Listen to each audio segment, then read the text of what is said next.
for a payment considerably less than what they're paying. How did you get it?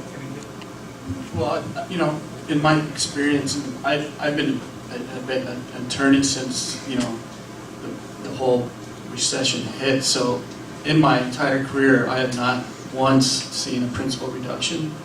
I have never seen a loan modification ever truly work out for any of our clients. You know, we'll see clients come in, we'll give them their advice, and you know, I say you don't need a bankruptcy at this time. You know, try the loan modification. And those clients that I initially met with 2 or 3 years ago trying the loan modifications are in a far worse position now because, you know, the bank calls them and says we don't want to do this anymore, and then they're in more debt. You know, they're in threat of being sued and garnished, so the situation gets worse and worse and worse, which is why, again, I have to advocate that you just have to be proactive in this, and you have to go seek out, you know, advice that's solid from people that you actually know and trust. And you know, as I can attest for Marge and her team, I speak in front of realtors almost daily, and some of these realtors, their clients come to me and said, well, my realtor told me to do this and said I could stay in my house and do this, and I'm just sitting there shaking my head,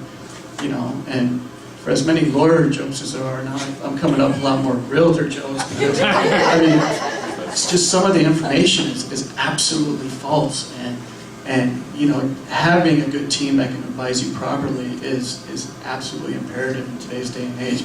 Again, the longer you wait, these, you know, they just don't work, in my opinion. I could be biased, but in my experience, they don't work. And the short sale, in my experience, is the best option. Hold on to the microphone for a second. I have more than one of these, so I'm going to try to combine these questions. People have heard, people have a neighbor or a friend, or people are thinking about trying to purchase another home before they get out or short sale or foreclose on their existing home. Can that happen? And is it legal? Yeah, well, I'm not a mortgage guy, so I don't know if you can qualify for that loan. It's absolutely not your best interest. You know, to get yourself in a greater debt situation is, I don't see, again, and maybe some advice your realtor gave you. I can answer that. As far as buying a different home, it can be done. Typically, you have to qualify for both payments. You could, in some cases, rent the house out and qualify for the new home. So it happens all the time. They're a little stricter on it than they used to be. They call it buy and bail if you're actually going to not make payments on the other one, and it will damage your credit if that happens. So you have to be very careful and talk to us about your situation first before you plan the buy and bail. Can you explain, anybody feel free again, what is a non-recourse state? I've heard that Arizona is a non-recourse state. What does that mean to me as a homeowner? Recourse versus non-recourse loan, what that means is Arizona has what's called the anti-deficiency statute, meaning if you foreclose on your home or even short sale, now that there's case law out there that proves that the anti-deficiency statute protects short sales, they cannot come after you for any deficiency on a non-recourse loan. So if it's a purchase money mortgage, you never refinanced, cashed out basically on that property, they can't come after you, therefore it's a non-recourse loan. If you do a refi, a HELOC, take out money and don't put 100% of that money back into the property, it's then distinguished as a recourse loan, meaning if you foreclose on it, they will absolutely come and sue you for however much money you took out of the property. So that's the basics, and I could bore you for hours. How do you find out whether you have a recourse loan or not? I mean, as far as like, say, a lot or a home, how do you know whether it's... The question is, how do you know if you have a recourse loan? A land is exempt. It has to be a residential property, so land. Part of it is when we do short sales. This week I had a gentleman who had a home equity line of credit. That is a recourse loan. I love when I sit next to my attorneys and I say to them, I had a property this week, Kave, $180,000 home equity line of credit, second position. That's what he owed on the second. We offered them $15,000 from the homeowner's parents to pay it off because he has no job, he has no money, he has no bank statements, he hasn't filed his taxes in 5 years. I can tell the story very sad, it's all true. And we offered them $15,000. They came back, no recourse. We want a full release. I said, I pray for all my homeowners because I know everybody's depressed. And if you really go back in history, people killed themselves when they got depressed in the Great Depression. That's my job to tell the lenders that. Because sometimes they come back and say, we won't take 15, but we'll take $28,000 and give you a full release of it. And the homeowner said, yee-haw, because he knew whether the house foreclosed or anything else. That second, he had total liability for, and he doesn't qualify for bankruptcy. So you can lose your house and still have this liability, or if you attempt a short sale, you have to have somebody. I'm a little different than most people. We really put our teeth into these things. It was personal. I called up and I said, I've got good news and bad news. The bad news is they wouldn't take $15,000. The good news is they'll take $28,000 and give you a full release. And we're doing that with the title company right now before the short sale is even complete. If his first was a lower balance, he could stay in the property because we just got rid of it. There's people out there who have gone through some of these modification programs and have had their loans modified. If I've gone through a loan modification, will it hurt my chances of a short sale down the road? Is there a time frame or something I should be concerned about? Keeping in mind when you do a loan modification, they can spring a foreclosure date on you real quick. All of us that watched Melissa Blasius on Channel 12, there was we won't mention the bank of wherever it was. A woman had done a loan modification on her second payment. She called up and said, I'm going to be 2 days late. Do I need to do this by wire transfer on the phone or whatever? They said, no, you're fine. She was 4 days late. They foreclosed the property. Read your documents. You may not have that grace period and all the foreclosure process because a loan modification, they've modified your original documents. They have modified your original documents, and you don't have those foreclosure grace periods. Is that correct, Mark? That's correct, yes. That's ugly. I had a question in regards to that. What if the bank sold your mortgage to another bank? After you did a loan modification, they lowered my interest rate is all they did for 5 years, and then it goes up to 1%. Okay, what if they sold it to another lender? That's still going on. And the servicer. I know, but now, if I were late, I have never been late. If I were late, would they be able to foreclose? Oh, sure. Because they sold it to another bank? And that's what's really sad. I mean, people are saying they get like a 2 weeks notice that they're going to get a foreclosure. I really don't like the pressure when we get phone calls saying, Marge, can you come and help me? And I look in the tax records and I see a foreclosure date in like 15 minutes, which the fastest one we did, we went on a Wednesday night. We had to do a conference call with the lender because of the authorization on Thursday, and we stopped the trustee sale from Friday. And that means my entire team comes to a screaming halt because we're all picking up bits of this to make it happen. And we've got some investors in standby that will write a cash offer because they won't stop it unless you have an offer. And even if it's a low offer, we can make things come to a halt half the time. But that kind of pressure is real risky, so you don't want to wait that long. Okay? Oh, go ahead. Just one point, again, in my experience, keep in mind that internally in the banks, the loss mitigation department's not talking to the foreclosure department, not talking to the bankruptcy department. So you could be in a full-fledged loan modification, and all of a sudden the foreclosure department of the bank calls and says, hey, we set your house for foreclosure, sorry. Well, I've been making $1,000 payments for the past 8 months. Well, essentially it's a breach of contract. Loan modifications are legally a breach of contract. It's a modification of your original contract. Therefore, they can and they have the right, they won't tell you that, but they have the right to say, we're done with this, you're in breach, you better get caught up with whatever arrearages there are. And the horror stories are they want $28,000 by tomorrow to get caught up, or I'm going to be foreclosed on. And, you know, then we're forced into bankruptcy. And these are people, again, being proactive, you know, came and saw me early, they're doing a loan modification. It just did not work, and they were misled by the bank, and so be it. You know, legally they have the right. Another question, I got a couple different people, because for people that are upside down by $500,000, I think they kind of get where the world's going, right? There's some people that are on the edge, and they're close. And the question came up a couple, is the market going to turn back around? If I'm teetering on the edge right now, do I have a chance to get back positive here in the next year, 2 years, 3 years? Does the panel and do the experts think that Maricopa County or Arizona is going to turn around to the point where your house isn't going to be worth less tomorrow than it is today, which is the current situation for, I think, almost all of us? Let's just do, that's an opinion, let's do an opinion, right Yeah. down the line.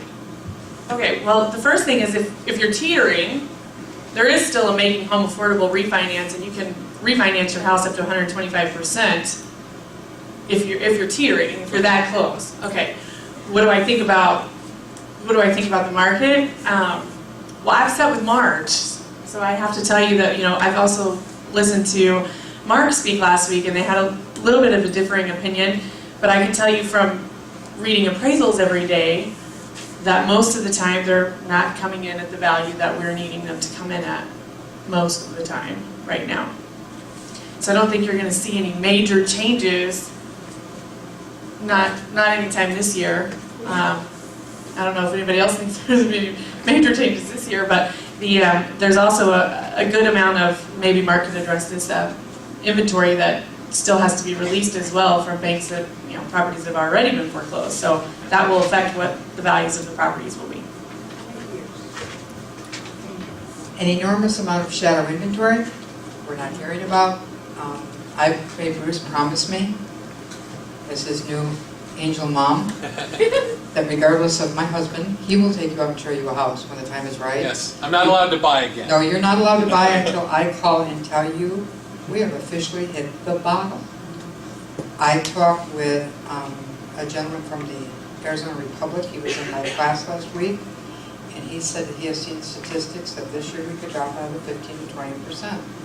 And if you look at everybody in this room, their map of their home, I don't think there's enough Canadians to come down and bail us out yet. I mean, I just don't think that's going to happen. Chinese. Maybe some Chinese will come in. I mean, I just think that it's supply and demand, it's inventory. And we've got a ton load of inventory. When my kids were little, remember when I'd say, go take a time out? No. Okay, well, I'm okay, you probably didn't listen. I'm hoping tonight everybody listens. It's okay to take a time out. Right now, I'm a real estate agent. I make commission when you buy a house. Bruce, you are not allowed to buy a house, at least, in my opinion, for the next 2-3 years. Well, here's what I told my class last week. I'll tell you what I told my class. I hope I live to see the day when we have appreciation here in Phoenix again. I really think that Mark doesn't agree with me. He's going to get all upset. And I am the eternal optimist. You have to be when your father was in the casket business. But at the same point, I think it's okay for somebody to be truthful. When you look at that gavel, and everybody saw what that was, those are your neighbors' homes that are all in foreclosure, and nobody knows what to do about this. I think we all need to be able to say a little bit of truthfulness. So, now Mark, what do you think? I was going to grab the mic away from Marge here for a minute because she was in a class yesterday. She teaches a class called CSSPE, which helps realtors do short sales the right way, gives a lot of education on different ways to do things. It's a 9-hour class. It's grueling for those of us that sit in it. I don't know how she teaches it for 9 hours, but she made the comment in there that we will not see appreciation in her lifetime, and I clutched my heart. I believe that we will see things start to turn back around. It's not going to be quick. It's probably 3 to 5 years.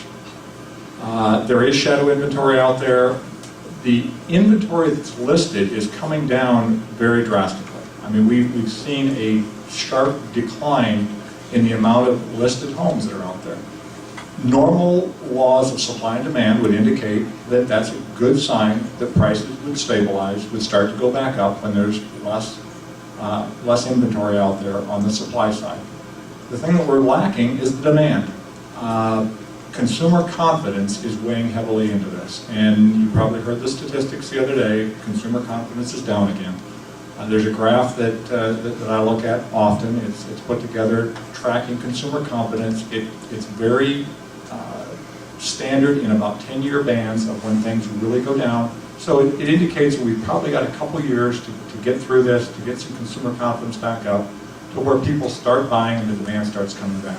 The good news is the inflow of new product has stemmed drastically.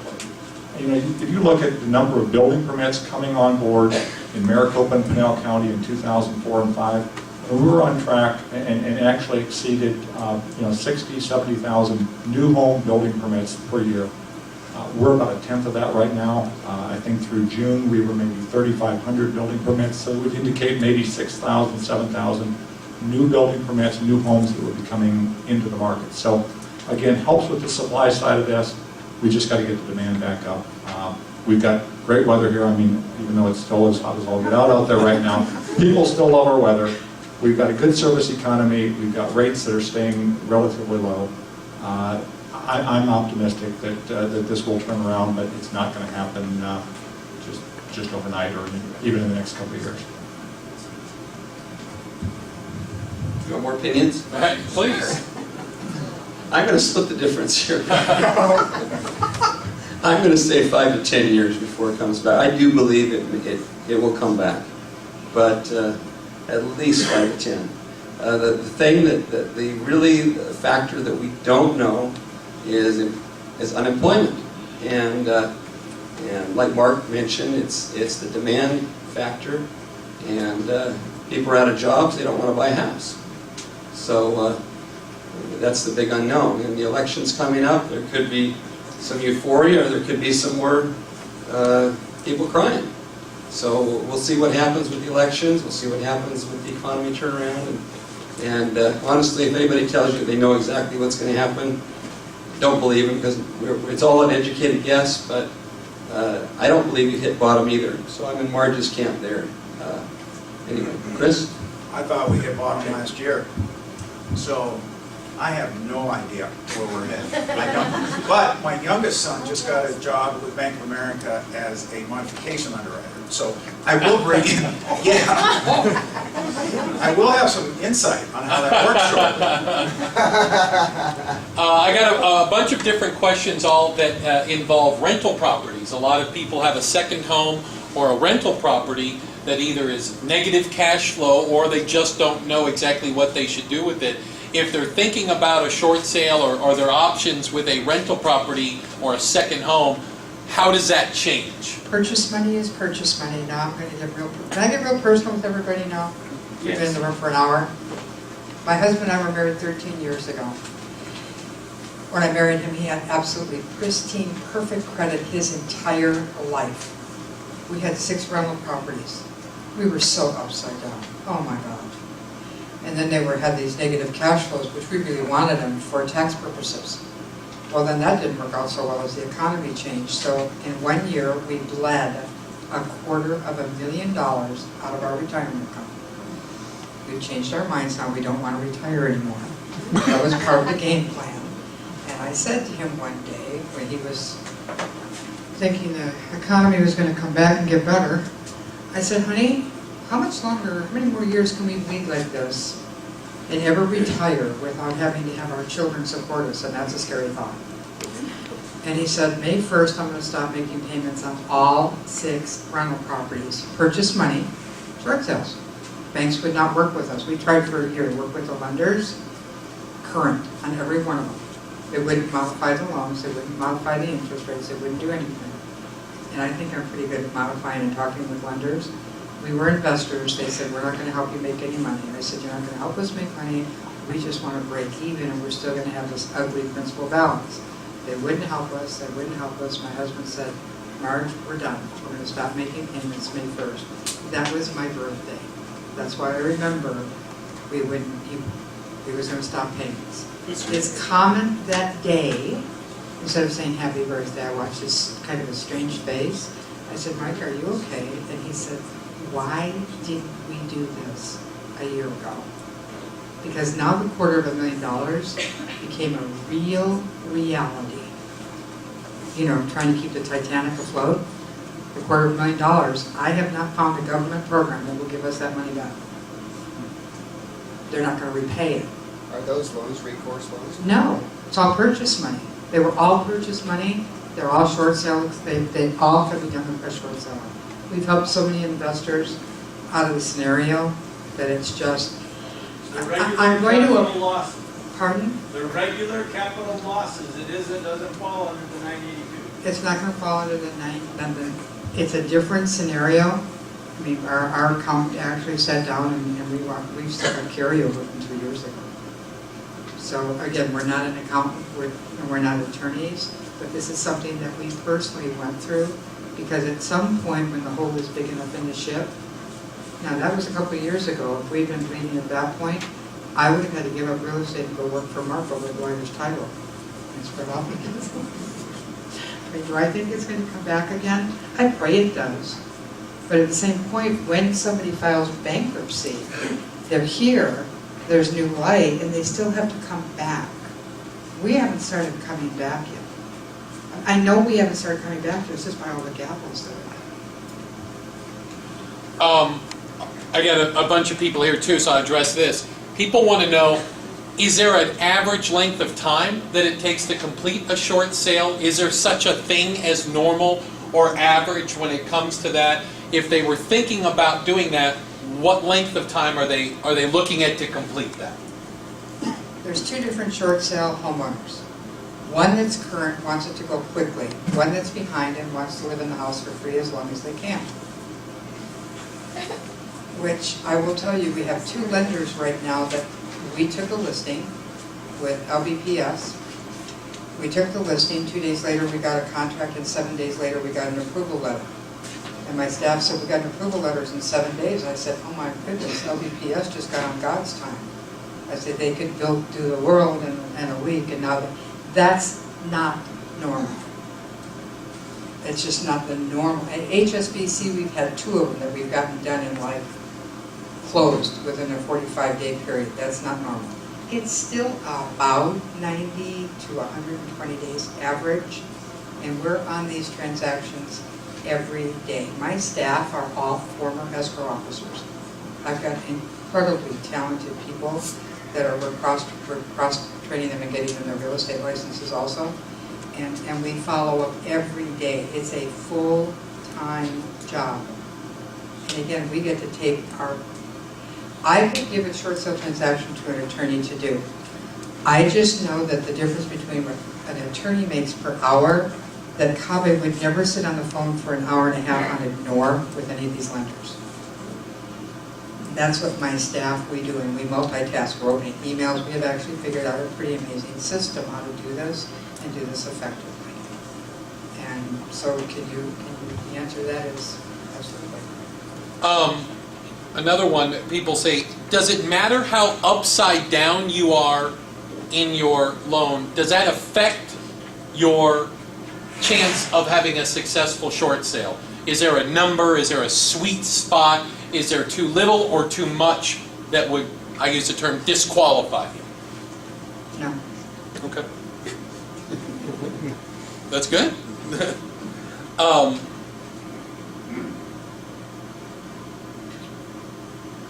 I like this one too. Is it harder, more difficult, or how much does it affect a short sale if you own more than one home and you only want a short sale, obviously one of them? Well, we still have our home and we short sold 6.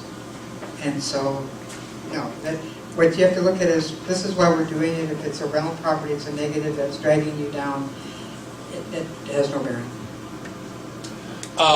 People are still concerned about their credit ratings going through things like that as I see this.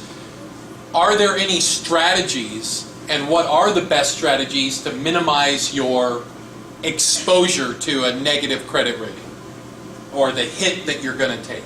Keep your payments current, do a current short sale. What if they're Which- behind right now? If they're behind right now, you still have the late payments. And, okay, if you're behind right now and your house isn't on the market, I guess my question is, what direction are you going in? Are you going to let it foreclose? That's the worst thing you can do to your credit, period. Even if you never bought a house again, that's the worst thing you're going to do because it affects your car insurance. And everything that you do is FICO driven, except the day we die and God will not ask for your FICO score when you get there. But everything else we're doing here is driven by your FICO score. So foreclosure being the worst, if you're going to do a short sale, keeping in mind approximately 13 months after your short sale, your late payments will drop off. Go ahead. Actually, the surprising figure is a lot of our clients call us a year after bankruptcy and they're in the 700 plus FICO score. So, again, it's all the stigma of, oh my God, it's a bankruptcy, oh my God, it's a short sale. Definitely, we all agree. I make my decision based on the law and my experience. They make it on the same, that foreclosure is your worst option. There's too much liability. Your credit's going to take an absolute just dive. So the other options are better options. Now, there's more stigma to them, but especially with bankruptcy. But there are things that you can do, like a current short sale, that are going to be great for your credit, or more advantageous than the rest. And also, just so you know, with your credit scores, there's a formula that goes into that. And right now, there's not a specific code that's assigned in the FICO system for a short sale. So every lender is reporting a short sale differently, and it will affect your credit differently. The foreclosure is different. The foreclosure has a code. The foreclosure gets reported the same way, and it's read the same way through the system. So it has the potential to bring your credit score down significantly more because it already has a way to be rated. Whereas each lender is going to report your short sale differently. And when you close on a short sale, the most important thing you could do is to start working on your credit immediately. Because there's things that you can do very quickly to get your credit scores back up so that if you do need to purchase a car or you do need to get new auto insurance or life insurance or just anything where they're going to check your credit, that you have a better credit score and you're able to do that. And it's just something that, right after closing, you go ahead and get your credit checked and make sure. There's people that have been through short sales that I've pulled their credit to help them purchase a home, and they closed on a short sale in May, and the lender kept reporting them late for like 6 more months after that. And so those are all things that can be easily cleaned up and will change your credit, so it's very important to make sure you're watching that. When we work with any of the homeowners, our clients, we make sure that after the short sale that you get to work with one of our lenders so that you can do free credit restoration. You'll be paying for your credit report quarterly, but the most important one is 30 days after the short sale's done to see how the lender reported it so that if something needs to be challenged, they're going to walk you through what you need to do so that you start rebuilding your scores immediately. I've heard about another term called a deed in lieu of foreclosure. Why does everybody smile when I say that? What is a deed in lieu of foreclosure? Is that an option as well? Do you want to handle that one? That's something I don't particularly like to address anything foreclosure related. That's basically saying the inevitable is going to happen. I'm just going to deed the property back to you. Again, there's liability there, and it's going to be a foreclosure. They're going to sugarcoat it. Oh yeah, just deed it back to us. We'll be the owner. It's no big deal. But absolutely, again, there's going to be liability there, and that's something that you need to go get advice on. So. I've seen one of my homeowners where the lender voluntarily sent a deed in lieu of foreclosure. One. We had an approved short sale, and they sent him a certified package. It was a 14-page legal letter, and you know me pretty well. Okay, I read the letter, and then I reread the letter. And the third time I thought, man, this keeps referring to case number this and case number that, which I had absolutely no knowledge of. And I thought, and the people are saying to me, Mark, should I sign this? I said, I'm recording this call. I am telling you, you have to seek legal counsel because I have absolutely no clue at all what they're asking. They might have been asking for the race car rules. Whatever they want, they'll just throw it in there. You're giving up the foreclosure period of time to give them the deed, and they give you a foreclosure. Right, I'm going to use that in a second. And to echo that, and some of the experts that we've talked at and the research that I've been doing here on the radio station, there's more than one instance, and I won't drag the attorney into this yet, more than one instance of lenders inserting documents into the closing papers that had things like a second mortgage, the promissory note, that are unethical at best, illegal probably, and it gets back to, it's one of the things I learned, and again, why I sleep a little better at night knowing that Marge and her team are working on it. If you didn't know, what was my other attorney friend said, it's real hard to get your signature off of a piece of paper. You have to be really careful and understand that unfortunately there's some unethical people out there. There are some folks out there that know that you don't know what you don't know, that know that you're in a stressed out situation, that you're concerned, that you don't know where to turn to next, and they're going to see that as a sign of weakness and try to slip something past. And I know there's some, even in the state of Arizona, there's a couple different lawsuits or some class action suits of lenders who were attempting to insert documents into the closing documents that in effect made you responsible for the difference. They basically worked it in after agreeing that there was no deficiency. But hey, if they can get your signature on a piece of paper, then you need legal counsel to get it back off, and that can be difficult. And I again, don't mean to put it on the lawyer, but that's not the first time you've heard that, is it? No, again, these horror stories happen day in and day out. I've experienced quite a bit of them. And that's the unfortunate thing about this entire housing crisis is the banks are looking out for number one. Everyone's looking out for number one. No one's looking out for you. And unfortunately, the people out there are just too scared to go seek the advice. They see the cheesy lawyer ads on TV and they say, why would I want to go talk to that guy? Everyone knows a realtor, but a lot of the realtors don't know what they're doing, so they say, why would I go talk to that person? And they just want the quick out, which is just sign this. Bank says, oh no, you're going to be fine, just sign it. And these things are happening. The Attorney General's office across the country, the offices are setting up task force just to deal with the initial boom of foreclosures and what the banks are doing and that whole fallout. Next is going to be for the realtors who are giving the legal advice and the clients who are filing complaints against them. So, the whole fallout of that initial boom is yet to be seen. Some people asked about refinancing and how much of an option, I got 3 or 4 of them here, how much of an option these days is refinancing as a way to get out from underneath this now and get out from underneath the situation. If you're current right now, is now a good time to refinance? Do you think that that's a legitimate option for people, and is that going to help folks moving forward? So somebody who has equity still in their home, and they want to know if they want to go from 6% down to 4%. How do you have to have equity to refinance? The HAFA program, the 125% loan, when President Obama was elected, he came to Dobson High and he spoke. And he was speaking about the government plan that was going to help the homeowners. Which one is that? The one that doesn't work for Is that Arizona. HAFA? That's HAM, but it doesn't work for Arizona. Because he said most loans, you're more upside down than the 125%. So he said, we have a program, but unfortunately it won't work for the Arizona homeowners. Which, who does it help if we can't help? Arizona, Nevada, California, Florida, and Michigan, who are desperately needing some type of program, but the program doesn't really help the homeowners that are, when I talk to homeowners and their loan is $176,000 and the property's worth $42,000, it doesn't make me feel really great to see what they're making out of payment and saying, what do I do?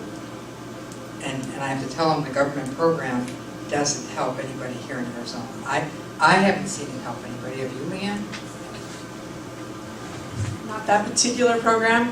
The Hope for Homeowners, if you are one of those people that's fortunate enough to only be 125% or less upside down, then yes, that program that program will work, and I've closed several of those. What are the qualifying ratios? It's just like a regular refinance, so depending on your credit scores, you're gonna be looking at a 42% roughly back-end ratio to qualify for something like that.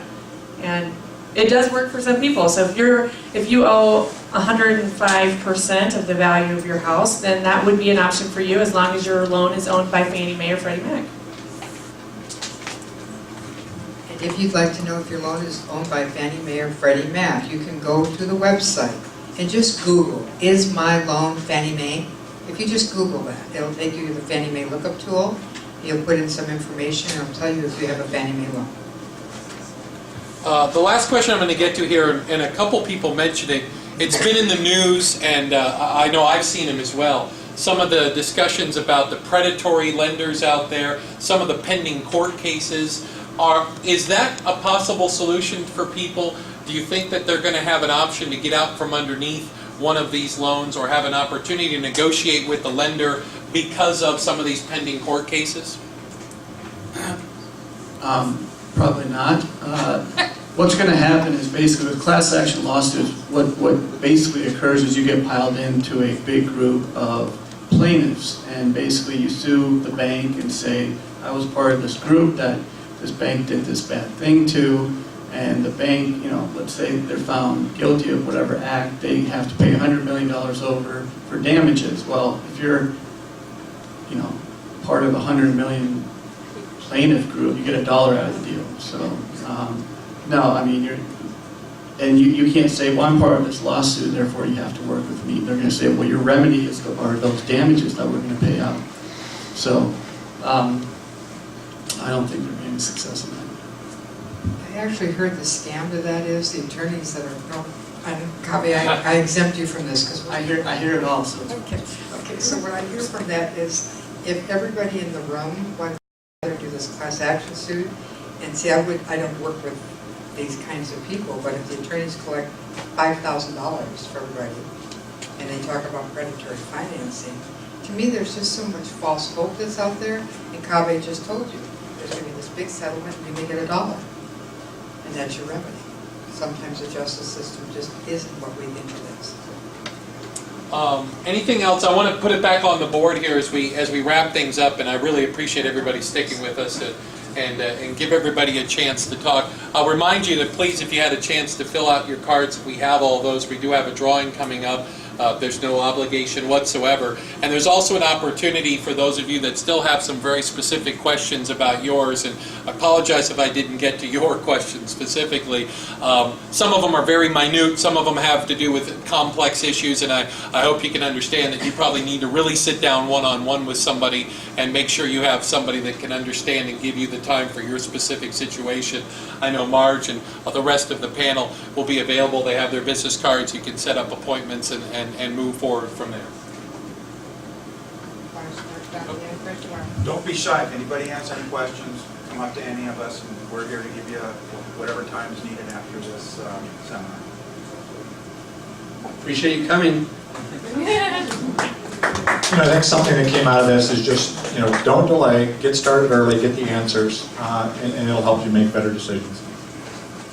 I would like to thank Bruce for responding to his email. It's just an amazing relationship with KTAR. My marketing rep said to me, why don't we do a workshop down at KTAR? And I said, how's that going to work? I said, most people don't want to come, but I will tell you that, Bruce, when you said walk away, it was powerful. And now that you're saying there's other choices, it's just as powerful, and I thank you for that from the bottom of my heart. Again, thank you all for coming out. It's really good to see people being proactive. That's my number one thing is, just you have to be proactive. Get the education up front. There are resources out there that don't cost you anything. Some of us truly do want to help you and want to educate you, and that's really the only reason we're here. And thank you, Marge, for having us, and Bruce for setting us up. So I applaud you all for coming. Thanks. And of course, I echo everything that they say, and I would just add to that stay positive. There's choices for you. Marge can help you, go through those choices, and just stay positive. It's not all bad, and there will be another day, and there will be happy days. And there will be some days that are, maybe a struggle, but you will find a happy place to be again. And so I would just recommend that you try and do your very best to stay as positive as you can. And thank you to everybody here for being here. Again, it was I hope that you walk away from here knowing something you didn't know when you walked in the door. And if nothing else, you know that there are people that you can go to find some of the answers for yourself. For me, that was one of the most empowering things that came out of my relationship with meeting Marge. And I'll emphasize that again is, I didn't know what I didn't know. I didn't even know the questions to ask of some other people, and I feel like I have so much more information now, and I'm making smarter decisions for myself. And, we all have egos, and we all think we're pretty bright. I was as dumb as a box of rocks when it came to my house, my mortgage, my options, my choices, and what to do. And I feel so much better about the relationship and meeting her team and meeting the people who have all helped me with my situation, which I think is not that unusual probably from what a lot of other people are going through. So hopefully this has been a help to you. We still have our drawing real quick. We're going to draw 4 names. We have everybody's cards. I don't want to make sure that any of the white cards, you can make sure you drop it in there. I would hate for you to miss out. And we'll do that. I'll also remind you that the panel will be up here afterwards. And for those of you that would be interested, I know this sounds silly to go and see the actual radio side other than the conference room. I'll be glad to take people over and show you guys a little bit of what the inside of a radio station looks like if you are so inclined. It is pretty cool, I got to tell you. Pretty proud of this place. They don't all look like this. A lot of them are in double wide trailers somewhere, so we've lucked out. I can't pick them. I'm a biased person. Heck, I want to win. There's the first name. All right. Catherine Aragon. Yay! Catherine, you here? There's Catherine right there. She wins. Outstanding. They're all the same, correct? I know there's no difference between them? All right, we've got gift cards for everybody here. We're just showing up. All right, let's see. Richard, is it Slapkey? Come on up, Richard. Outstanding. I know Catherine. See, it's good that I didn't draw it. Angela Blanco. Angela, please, come on up. And our last one here.